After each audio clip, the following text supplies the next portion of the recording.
Go. Okay, one, two, three. So, good afternoon, everyone. Start our discussion. Let's have a prayer. Miss Taiko, please lead the prayer.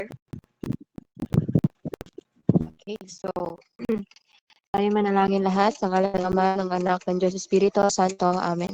Lord, maraming salamat po sa pagkakataong ito na binigyan nyo kami ng interaction sa bawat isa at para maibahagi namin ang aming mga kaalaman patungkol sa chapter na ito.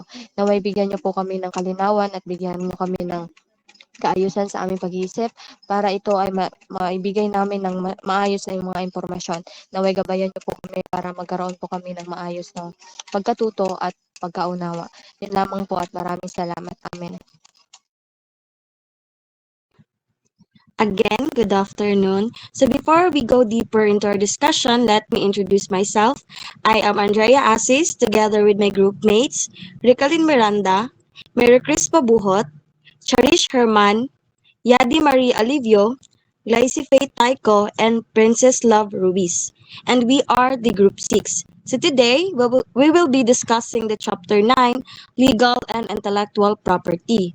So the first reporter will start the discussion.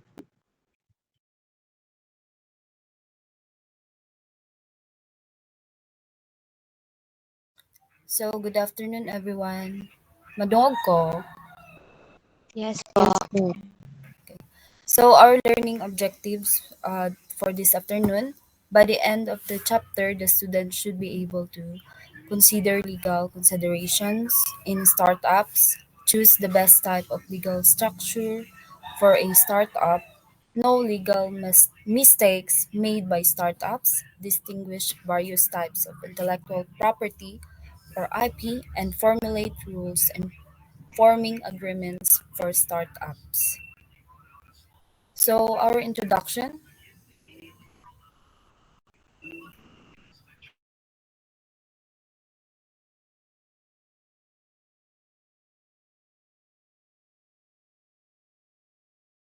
So, legal and intellectual property issues involve the rules and rights that protect individuals and businesses. So, in legal issues cover areas like contracts, privacy, and online activities. So, in intellectual property issues focus on protecting creations such as inventions, art, brand names, and secret business info. This includes copyright, trademarks, patents, trade secrets. So these protections help encourage innovation and prevent misuse. So choose a business structure. So in line with chapter 9, legal and intellectual property issues, so our first topic is choose a business structure. So in any business requires to obtain the necessary licenses and certificate of registration before it can be completely operational. The requirements differs every business structure. In the Philippines, the choice of a business structure depends on the size and resources of a business, which could be A. So now we have four business structure to choose. So the first is the sole proprietorship. So the sole proprietorship is the simplest form of a business entity where only one person is responsible for all the company's profits and the debts. Debt. So in proprietorship, cost depends on which market a business is part of. Largely early expenses include government fees, taxes, equipment needs, office space, banking fees, and any professional services a business chooses to contract rather. So here are some of the advantages of this business structure. So the first one is easy setup. So in a sole proprietorship, you can easy to set up because there is very little paperwork to accomplish with no partners or executive boarders to answer. And next is late costs. So the only fees related with a proprietorship are license fees and business taxes. The third one is the tax deduction. So since the business is a single entity, so the owner may be eligible for certain businesses tax deductions like a health insurance deduction. And the last advantages of the sole proprietorship is easy exit. So in this easy exit, you can easy to go in, you can easy to go out too. So you don't need uh, to to have many paperwork needed for you to quit in your business. Next slide. The next structure is partnership. So this entity is owned by two or more individuals. There are two types: the general partnership,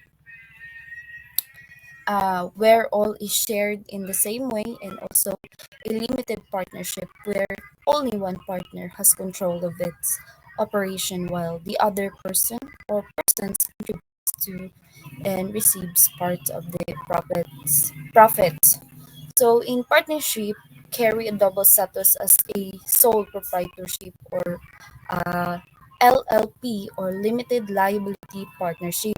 So based on the entity's funding and liability structure, a limited liability company is a hybrid structure that permits owners or shareholders to place boundary on their personal liabilities while enjoying the tax and flexibility welfares of a partnership. So under LLC, the members are protected from personal liability for the debts of the business if it cannot be established that they are represented in an unlawful or immoral and unreliable manner in executing the activities of the business.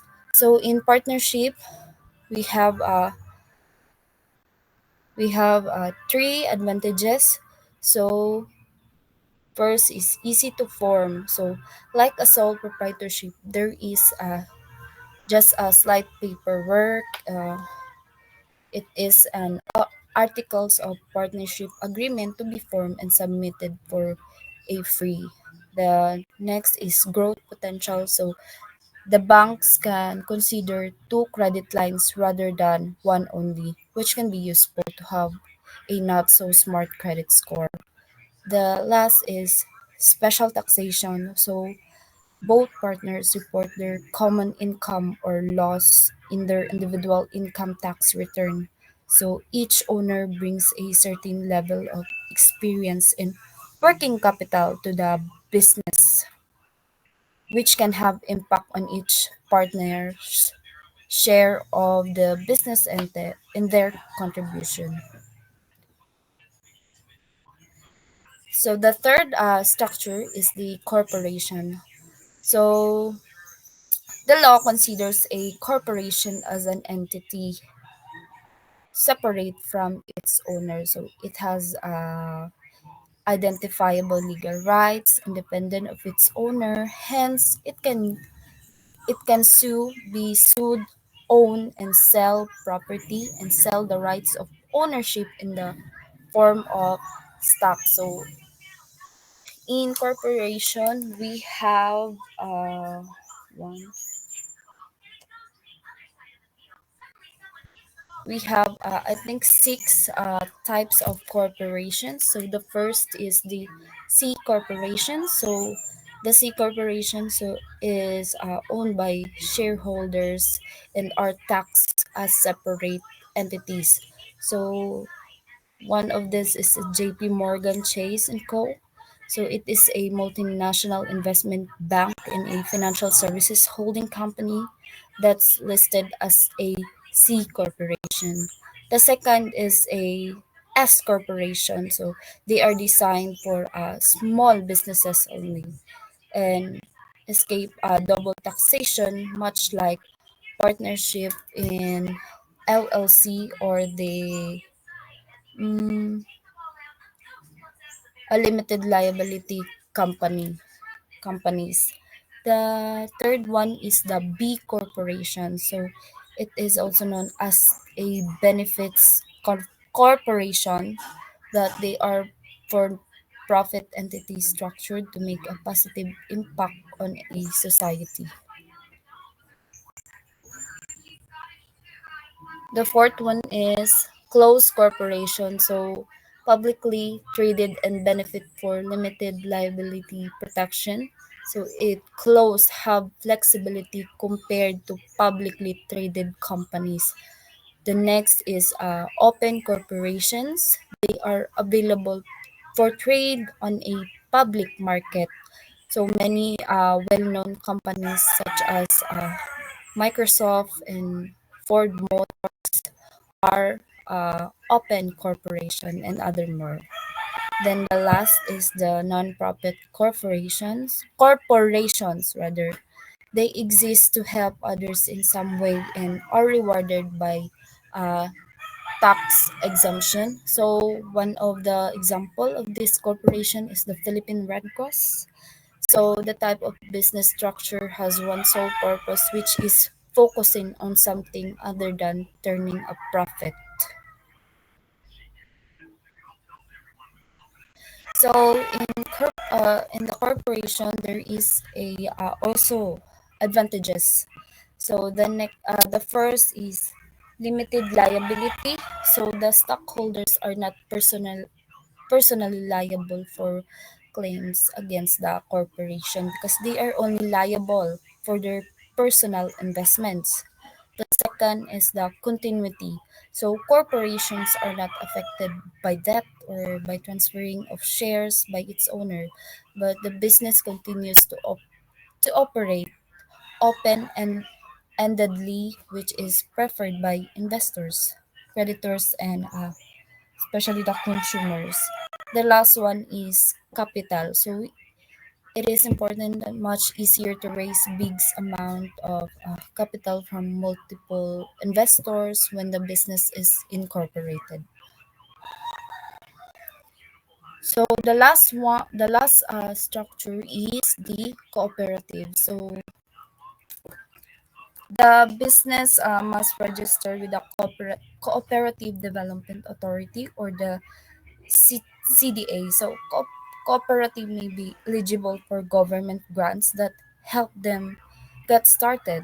So in a cooperative, it is a business owned and operated by a group of individuals for their mutual benefit.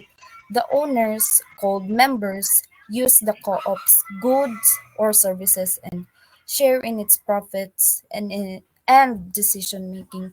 So one of the example of a cooperative is, I know you are familiar that there is some cooperative here in Davao, like Tagum Cooperative and Agdao Cooperative and more. So those are the four business structures in business.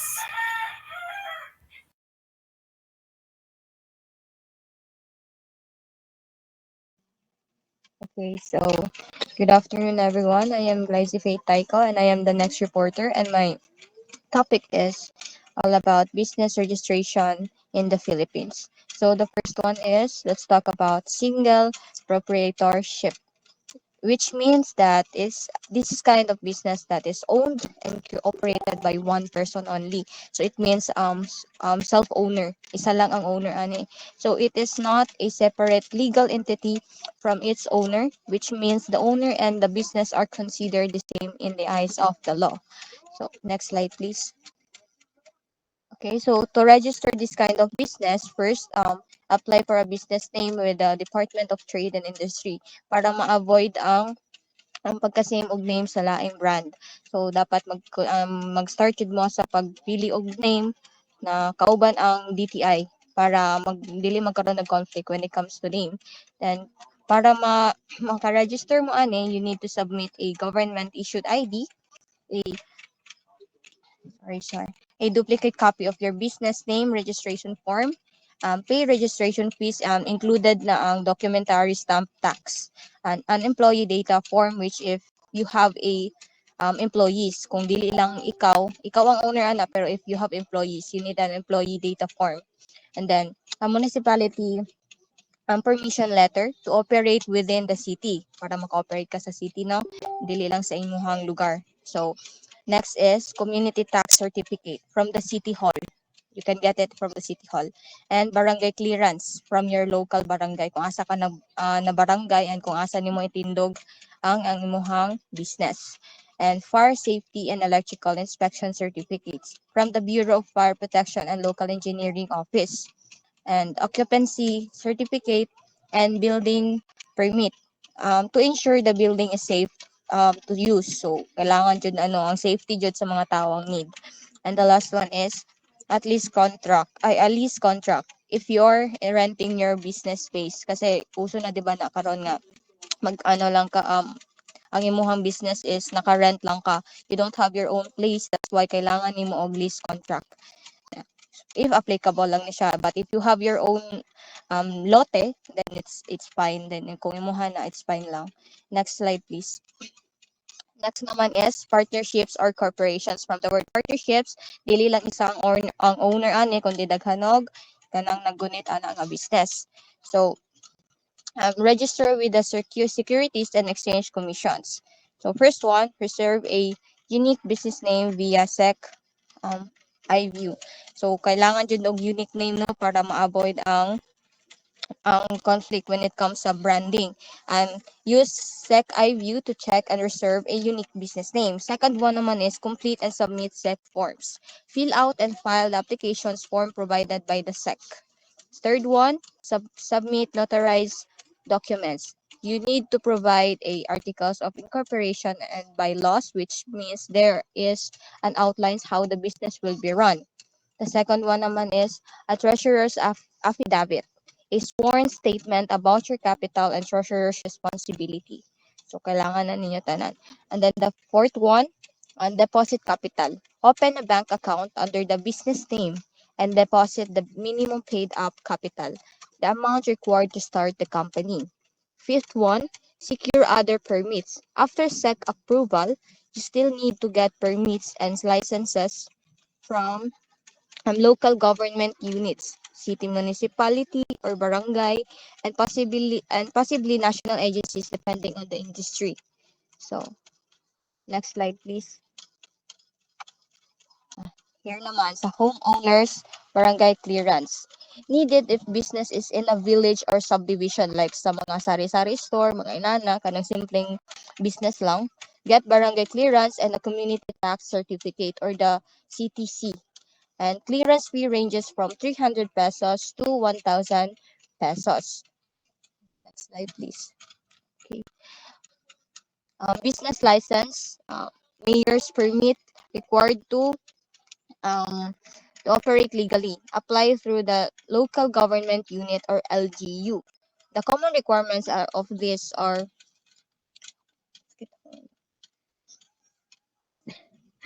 okay. For the common requirements, application form from the Business Permits and Licensing Office or BPLO. And the second one, business registration certificate from SEC, BTI, or ICDA. And third, barangay clearance. And fourth naman, CTC or cedula. Fifth, lease contract or property title proves where your business is located. Sixth naman is, wait lang. Sixth one is 3 copies of location sketch or photos. It means ang photos are sketch sa inyong business location. Next slide, please. Okay. The seventh one is public liability insurance, mandatory for high-risk businesses like restaurants, malls, gyms, and etc. And eighth one naman is zoning clearance, means ensures the business type is allowed in your location. So, very considered your location because the safety of the people is very crucial and dapat kailangan jud kay na siya. And the ninth one, occupancy certificate shows your building is safe to use. The 10th one is building and electrical inspection permits. And the last one is sanitary and fire safety inspection permits. Each city may have slight variation, but these are the usual documents required. Next slide, please. Okay. Here, let's talk about the business taxpayer identification number, or the TIN, issued by the Bureau of Internal Revenue, or the BIR, after SEC registration. Step, sorry, Steps to obtain TIN. First one is company name verification slip, and then so you need verification slip no, because you cannot get it if dili what do you call it, legal lang imong business. And then second one, notarized articles of incorporation and bylaws. And then third is treasurer's affidavit. So katong same songing kaganina, katong list sa inyong nagastos, inyong kapital sa inyong business or inyong nagastos. Next one is statement of assets and liabilities. And the fifth one, list of officers, directors, registration data sheet. It means sa mga direktoran at sa mga officers ana. And then the last one naman is the wait, napabay lang. Next slide please. Yan, ayan. So the last one is notarized written undertakings to comply with the SEC what do you call it? The SEC reporting, which means follow SEC reportial rules. So, kailangan mag-follow ta sa rules sa SEC. And then, the second one naman is change the corporate name if required. If required lang naman, no? Once approved, BIR will issue Form 2303 listing your tax obligations. Okay.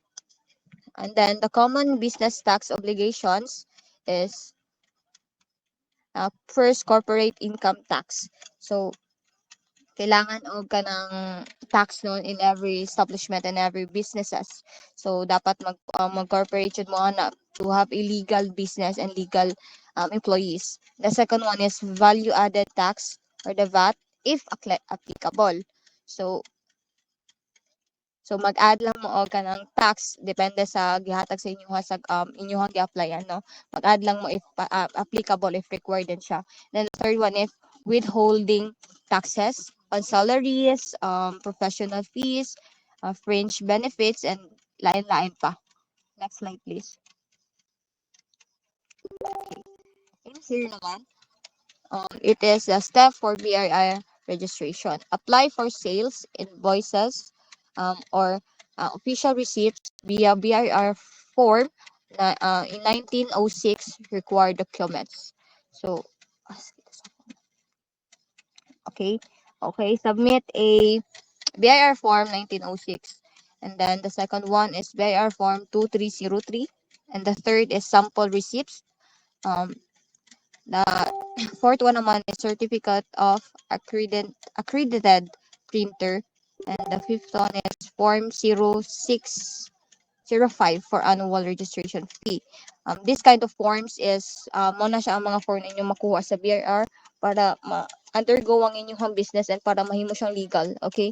Muna ang mga forms na sila lang pod ang mahatag ana and wala na julaan. Kumbaga, it is your basis para sa inyong certificate sa inyong business para mahimo siyang legal and dili siya illegal pag itindog na ninyo.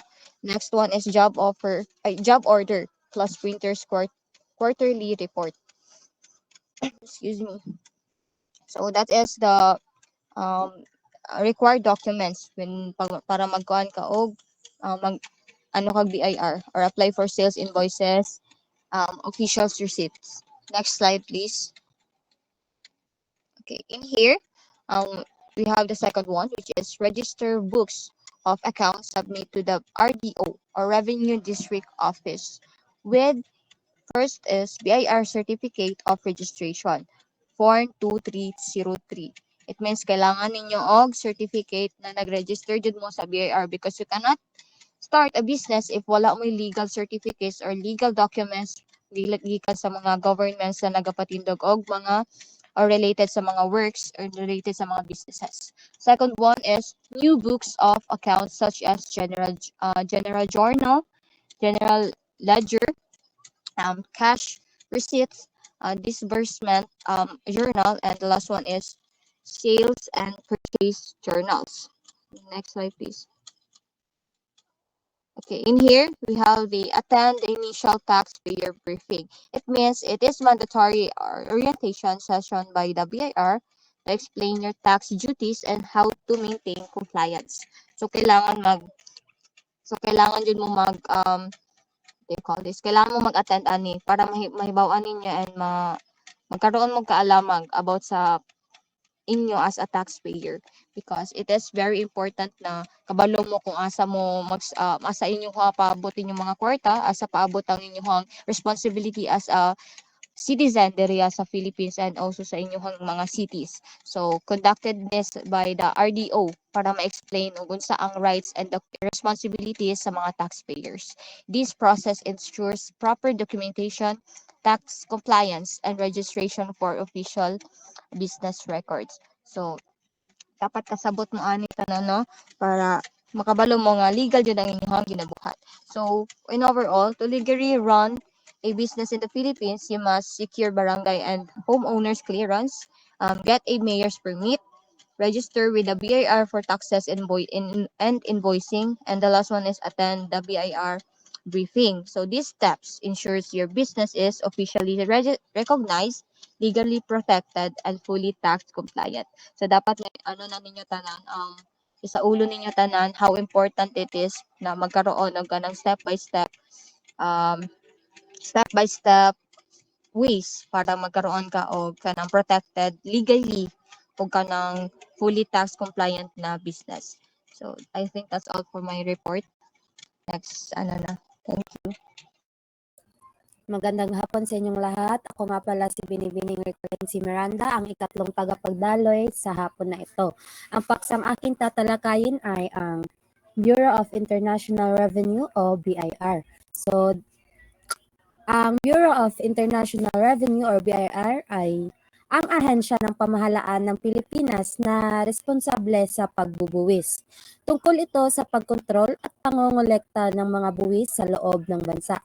Kinakailangan ng BIR na magbayad ng personal income tax at magsumite ng income tax return ang mga mamamayang Pilipino na nanirirahan sa Pilipinas, kahit kumikita man sila sa loob o labas ng bansa. Dito ay ipinapaliwanag ang mga proseso sa pagrerehistro ng mga empleyado sa Bureau of International Revenue o BIR sa Pilipinas, particular na tungkol sa Tax Identification Number or TIN. Una ay ang BIR Form 1902 kung ang bagong empleyado ay walang TIN or Tax Identification Number, ay ang employer mismo o ang may-ari ay dapat humiling sa kanila na magsumite ng BIR Form 1902. Ang form na ito ay para sa aplikasyon ng pagpaparehistro para sa mga individual na kumikita ng sahod lamang. Isumite ang form sa Revenue District Office o RDO kung saan nakarehistro ang kumpanya. For new employees with existing TIN naman ay ang una ay parehong RDO or Revenue District Office. Kung ang umiiral na TIN ng empleyado ay nakarehistro sa parehong RDO ng kumpanya, alinman sa empleyado o ang HR personnel ang magsusumite ng BIR Form 2305 upang i-update ang impormasyon ng empleyado. Ang form na ito ay ginagamit upang i-update ang mga exemption at personal na impormasyon ng mga empleyado. Pangalawa ay ang iba't ibang RDO. Kung ang umiiral na TIN ng empleyado ay nakarehistro sa ibang RDO kaysa sa kumpanya, ang empleyado ay dapat magsumite ng BIR Form 1905 sa RDO kung saan nakarehistro ang kanyang dating employer. Ang form na ito ay ginagamit para sa pag-update ng impormasyon na umiiral na taxpayer, kasama na ang paglipat ng rehistrasyon sa isang bagong RDO. Pangatlo ay ang updated BIR personal income tax. Ang huling puntong ito ay tumutukoy sa na-update na BIR personal income tax table sa ilalim ng Train Law. Ito ay mahalaga para sa pag-calculate ng tamang income tax batay sa kita ng empleyado. Ang ibinigay na link ay magtuturo sa iyo sa talahanayang ito. Susunod ay ang PhilHealth. Ang PhilHealth o PhilHealth Insurance Corporation ay isang ahensya ng pamahalaan na nagbibigay ng sigurong pangkalusugan sa mga Filipino. Ipinaliliwanag ng pahayag na nag-aalok ang PhilHealth ng tulong pinansyal o subsidies sa mga miyembro nito at sa kanilang mga dependent para sa mga gastusin sa ospital.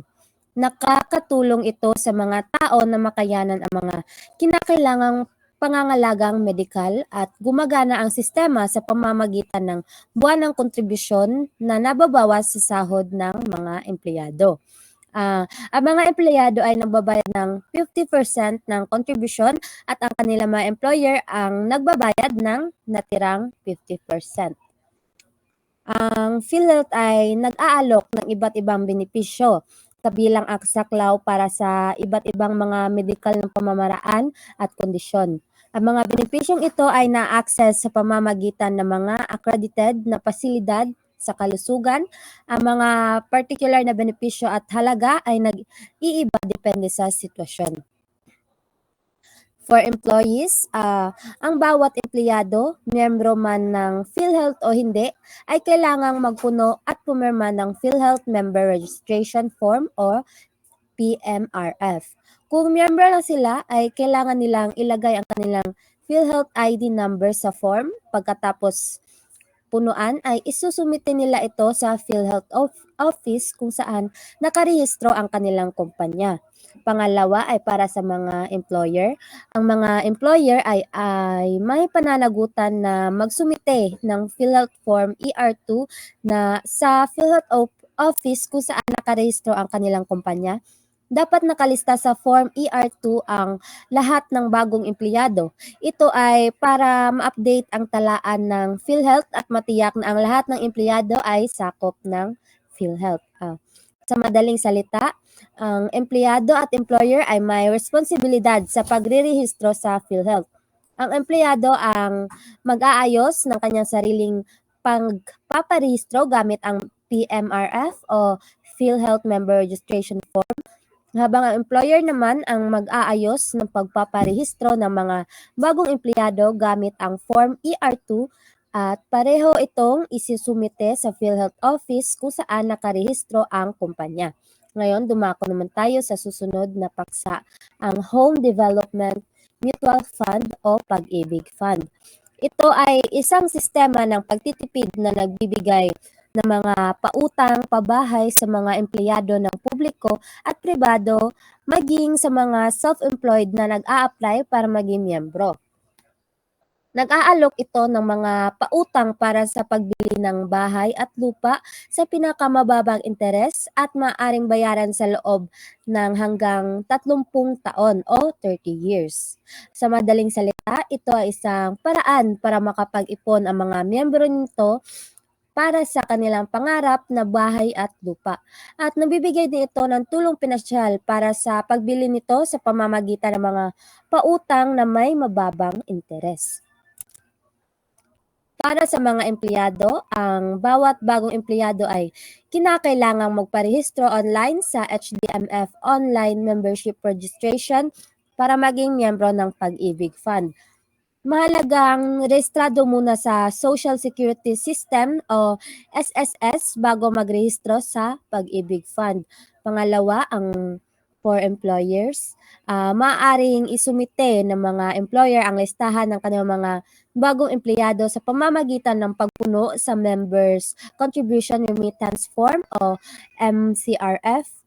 Dapat markahan ng mga employer ang mga bagong empleyado bilang NH o newly hired kapag manumanong pinupunan ang buwanang kontribusyon sa Pag-ibig Fund o ginagawa ito online sa pamamagitan ng online web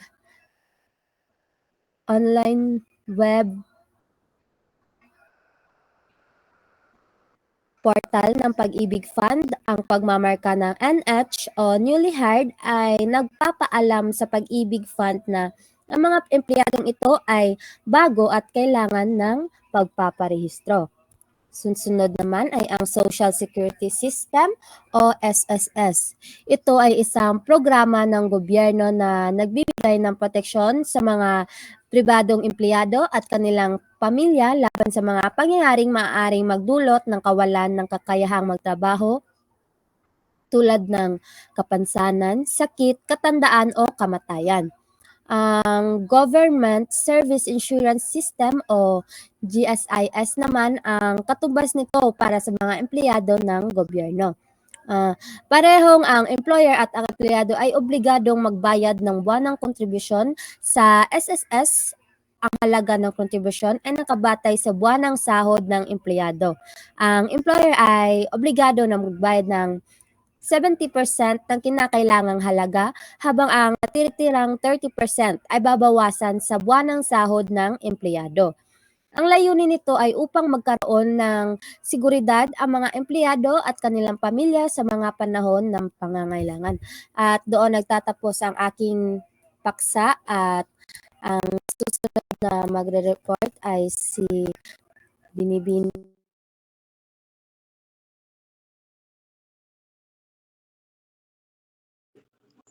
So, good afternoon everyone. Madungog ko ninyo. Yes po. Good morning, good afternoon everyone. My name is Francis Arwiz. My topic is legal mistake made by startups. So, when beginning a new startups, the owner can be confronted with substantial business and legal challenges. The following are some of the more common and challenging mistakes experienced by small and growing companies. Next slides po.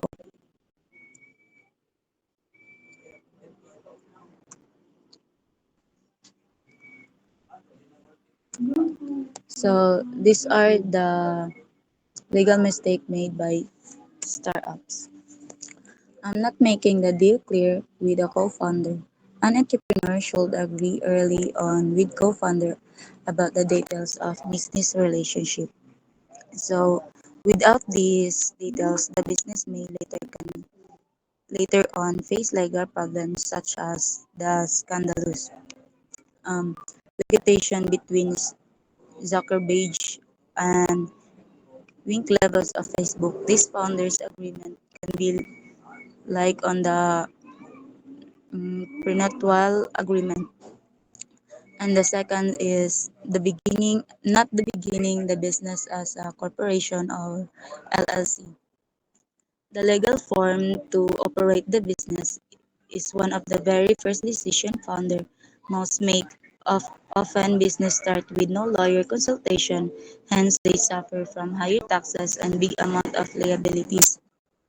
Um, so these things could has been avoided if founder had structured the business as a corporation or a limited liability company or LLC. And the third po is selecting company name has selecting company name that has trademark issues, domain name problem, or other issues. It is vital to do research first before selecting a company name. This way, trademark infringement or domain name problem can be avoided. Um,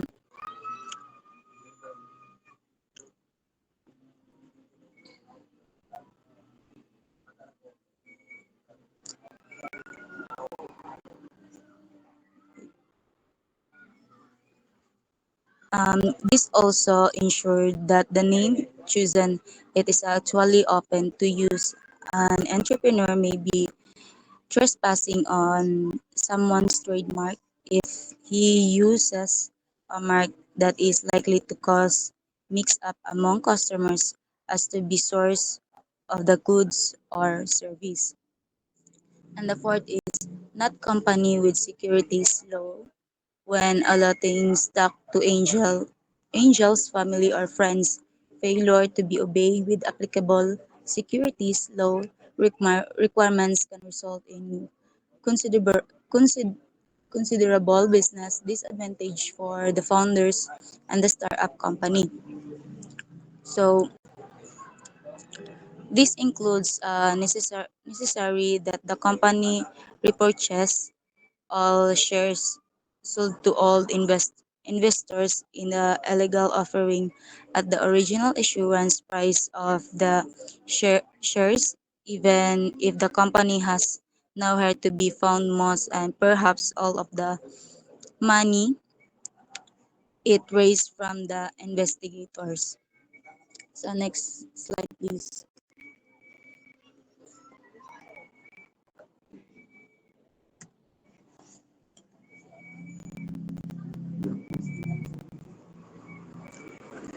um, Not sufficiently considering important tax consideration. Startups are required to pay attention numerous key tax issues connected to this business.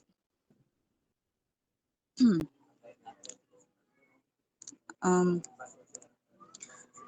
Without good planning, founder can be implicated or the startups accountable for inadvertent and enforced taxes, fines, and penalties. And the next is not having the right legal counsel. Often, startup business employ inexperienced legal counsel who could be their friends or related to save on expenses.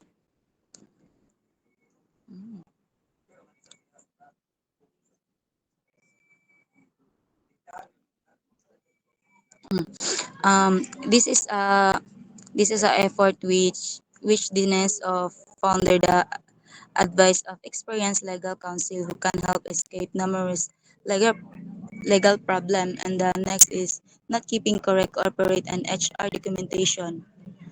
Companies are often maintaining suitable HR related records. This can become challenging when the company track financing or involved in claims or with an employer or regulatory agency. And the next is not prudently considering intellectual property issues. If the owner has development a unique product, technology, or service, he needs to study an applicable step to safeguard an intellectual property that has development. Um, um, both the company, both the company's founder and investigation have a stake in making certain that the company protects its intellectual property. In this way, he avoids trespassing the intellectual property rights of third parties. And the last is not coming up with a well-written contract. Most startup company should have standard from contract for dealing with customer or other stakeholders. Absolutely, every contract can be custom made to be more advantageous to one side or other or the other.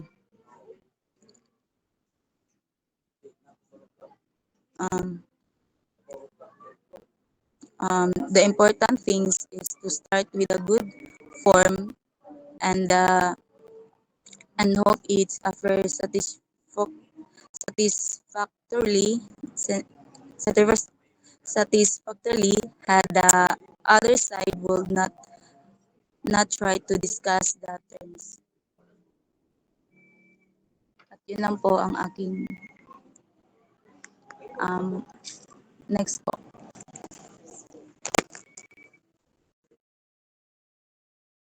Okay, so thank you. Good afternoon, everyone. So I am Charish Sherman and I am the next reporter. So today we'll be discussing about the types of intellectual property or the IP.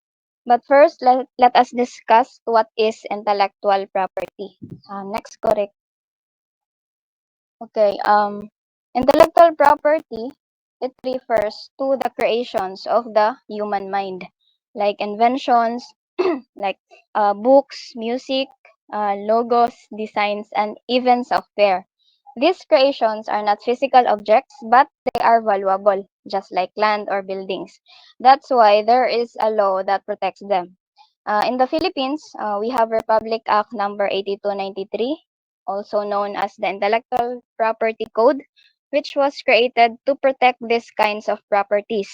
And by protecting IP or intellectual property, our government helps artists, inventors, and businesses feel safe to share their creations because they know they will not be stolen or copied without permission. And there are different types of intellectual property, no? So, next, correct. Okay, so there are types of intellectual property rights protected by Philippine law. Copyright and other related rights. Copyright protects original works like books, paintings, songs, movies, software, or computer programs. The good thing about copyright is that you don't have to register it. As soon as you create something original, you automatically own the rights. And as the owner, you have the exclusive right to reproduce or copy the work. You have the right to sell it and share or perform it publicly. And in the Philippines, copyright lasts for the lifetime of the author, plus 50 years after death.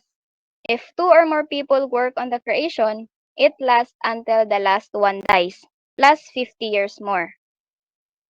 So next, so now let us discuss the trademarks and service marks. So a trademark is like a brand name. It helps customers recognize your product or company. It can be a word, a logo, a symbol, a color, or design, as long as it helps people know where the product or service comes from. And a service mark works the same way as the trademarks. But instead of a product, it represents a service. For example, ng Grab or PLDT. Yeah, they use this service mark because they offer transportation and telecom services. An example di ay sa trademarks is kanang Goldilocks, Jollibee, SM, Coca-Cola.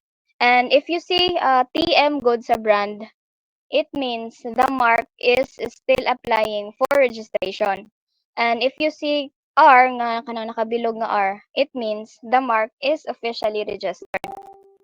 And businesses use trademarks to protect their brand identity and to avoid being copied. They can also earn income by letting others use their brand, like in franchising. So next is the geographic indications or the GI. Geographic indication or GI is like a special label or sign that shows a product comes from a certain place. And that place is what makes the product unique or high quality. It's not just about the name, it's about the connection between the product and its origin. So example include champagne from France, um, Batangas Barako coffee. It is known for its strong flavor due to the climate and soil in Batangas. And another example is the Bunuan Bangus in Dagupan. It is famous for its taste because of the clean waters in Dagupan. So let's say a product is known because of the climate or the soil or tradition of a certain place. The law protects that name, so only producers from that place can use it.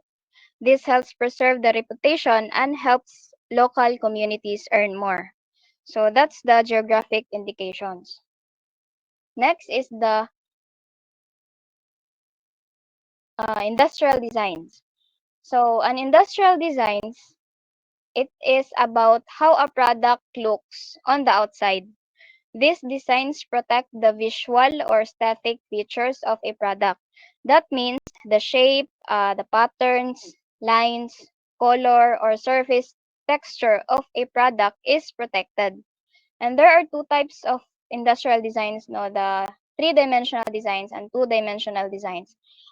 Three-dimensional designs like the shape or surface of a car, a perfume bottle, or a lamp. And the two-dimensional design is like printed patterns on fabric, wallpapers, or decorative elements. An example include the curved shape of an iPhone. That's an example of industrial design. The floral pattern on a dress, the unique design of a luxury watch, and the overall look of a piece of furniture. So these designs are often found in fashion, in jewelry, appliances, handicrafts, vehicles, and packaging.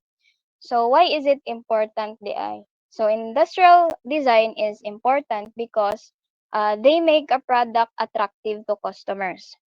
So sometimes people buy a product not just because of how it works. Minsan, it is because of how it looks. That's where industrial design comes in. So if you're a designer and you made a beautiful pattern or shape for a product, you can register it as an industrial design. And once registered, no one else can legally copy or sell that design without your permission. So how long it can be last for 5 years from the time you apply. You can renew it twice and each renewal is good for another 5 years. So that's a maximum of 15 years of protection.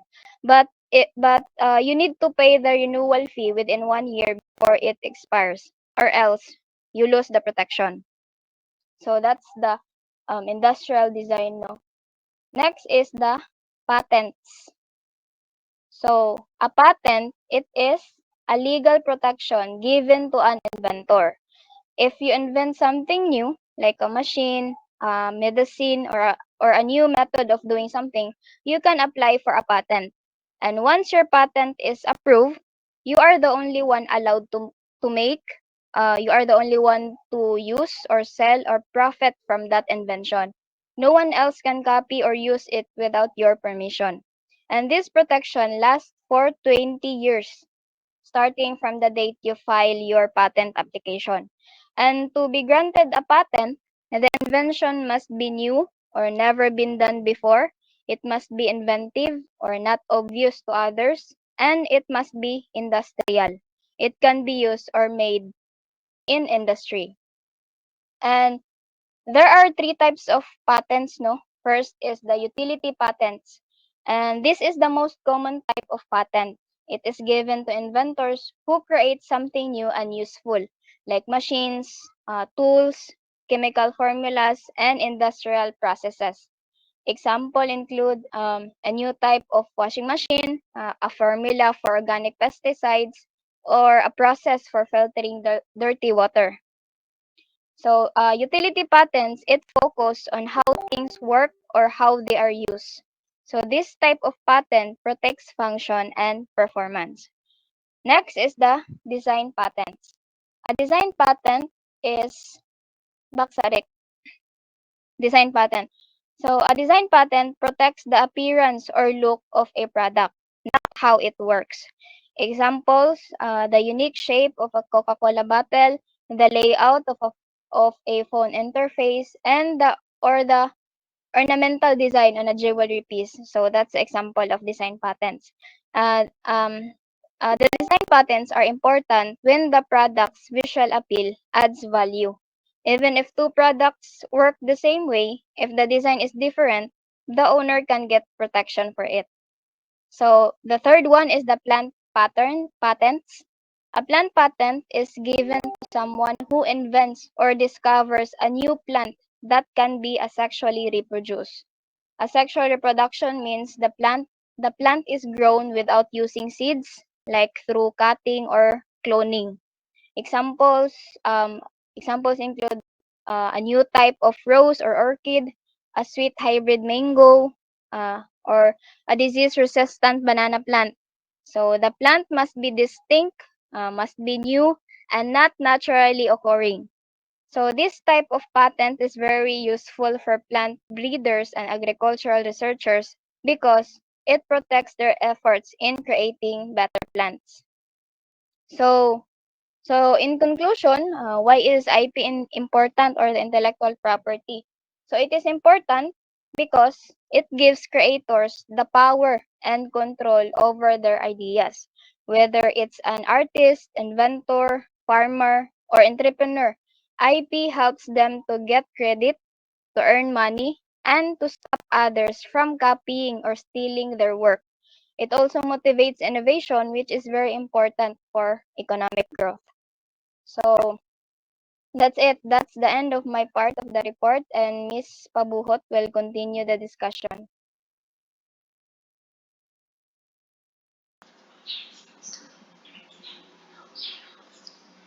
Maraming salamat. Pero bago ko ipagpapatuloy ang aking paksa ay gagawa muna daw tayo ng isang link, panibagong link nang sa ganun ay hindi tayo mauubusan ng oras dahil mayroon pa si Binibining Asis.